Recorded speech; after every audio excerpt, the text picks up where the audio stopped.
ಮೈಸೂರ್ ಅರಮನೆ ಅಂದ್ರೆ ಬರೀ ಸೌಂದರ್ಯ ಅಷ್ಟೇ ಅಲ್ವಲ್ಲ, ಅದರ ಹಿಂದಿನ ನಾಟಕೀಯ ಕಥೆಯನ್ನ ನೋಡೋಣ. ಇದನ್ನ ಅಂಬಾವಿಲಾಸ್ ಅಂತನೂ ಕರೀತಾರೆ. ಇದು ದಕ್ಷಿಣ ಭಾರತದ ಮೈಸೂರಿನ ಒಂದು ಹೆಗ್ಗುರುತು.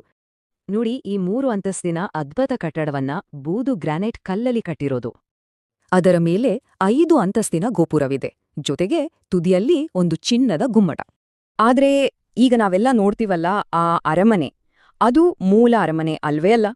ಹೌದು, ಇದರ ಕಥೆಯೇ ಒಂಥರ ಸಂಪೂರ್ಣ ನಾಶವಾಗಿ ಮತ್ತೆ ಹುಟ್ಟಿ ಬಂದಿದ್ದರ ಕಥೆ. ಈ ಅರಮನೆಯ ಇತಿಹಾಸ ಮೈಸೂರನ್ನಾಳಿದ ಒಡೆಯರ್ ರಾಜಮನೆತನದೊಂದಿಗೆ ಹಾಸುಹೊಕ್ಕಾಗಿದೆ. ಶತಮಾನಗಳ ಕಾಲ ಇದೇ ಜಾಗದಲ್ಲಿ ಅರಮನೆಗಳು ನಿರ್ಮಾಣವಾದ್ವು, ಕೆಡವಲ್ಪಟ್ವು ಮತ್ತೆ ಕಟ್ಟಲ್ಪಟ್ವು.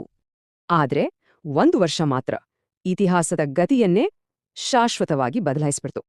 1897ರಲ್ಲಿ ಒಂದು ರಾಜಮನೆತನದ ಮದುವೆ ನಡೀತಿತ್ತು. ಆಗಲೇ ಒಂದು ದೊಡ್ಡ ಅಗ್ನಿದುರಂತ ಸಂಭವಿಸಿದ್ದು. ಅರಮನೆ ಸಂಪೂರ್ಣವಾಗಿ ಮರದಿಂದ ಕಟ್ಟಿದ್ರಿಂದ ಇಡೀ ಕಟ್ಟಡವೇ ಬೆಂಕಿಗೆ ಆಹುತಿಯಾಗಿ ಹೋಯಿತು. ಈ ದುರಂತದ ಸಂದರ್ಭದಲ್ಲಿ ಆಗಿನ ರಾಣಿ ರಾಜಪ್ರತಿನಿಧಿ ಒಂದು ದಿಟ್ಟ ನಿರ್ಧಾರ ತಗೊಂಡ್ರು. ಹಿಂದೆಂದಿಗಿಂತಲೂ ಒಂದು ಭವ್ಯವಾದ ಹೊಸ ಅರಮನೆಯನ್ನ ಕಟ್ಟಿಸೋಕೆ ಅವರು ಆದೇಶ ನೀಡಿದ್ರು. ಬ್ರಿಟಿಷ್ ವಾಸ್ತುಶಿಲ್ಪಿ ಹೆನ್ರಿ ಇರ್ವಿನ್ ಇದನ್ನ ಇಂಡೋ ಸರಾಸೆನಿಕ್ ಶೈಲಿಯಲ್ಲಿ ವಿನ್ಯಾಸ ಮಾಡಿದ್ರು.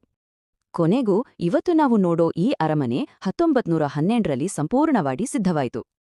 1947ರಲ್ಲಿ ಭಾರತಕ್ಕೆ ಸ್ವಾತಂತ್ರ್ಯ ಬಂದ ಮೇಲೆ ಅರಮನೆ ಸರ್ಕಾರದ ಆಸ್ತಿಯಾಗಿ ಬದಲಾಯಿತು. ಇವತ್ತು ಅರಮನೆ ಅಂದ್ರೆ ಬರೀ ಪ್ರವಾಸಿ ತಾಣವಲ್ಲ, ದಸರಾ ಹಬ್ಬದ ಸಾಂಸ್ಕೃತಿಕ ಕೇಂದ್ರ ಬಿಂದು.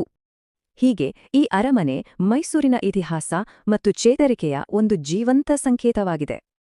ಒಂದು ವೇಳೆ ಈ ಗೋಡೆಗಳಿಗೆ ಮಾತಾಡಕ್ ಬಂದಿದ್ರೆ ಇನ್ನೆಷ್ಟು ಕತೆಗಳನ್ನ ಹೇಳ್ತಿದ್ವೋ ಏನೋ.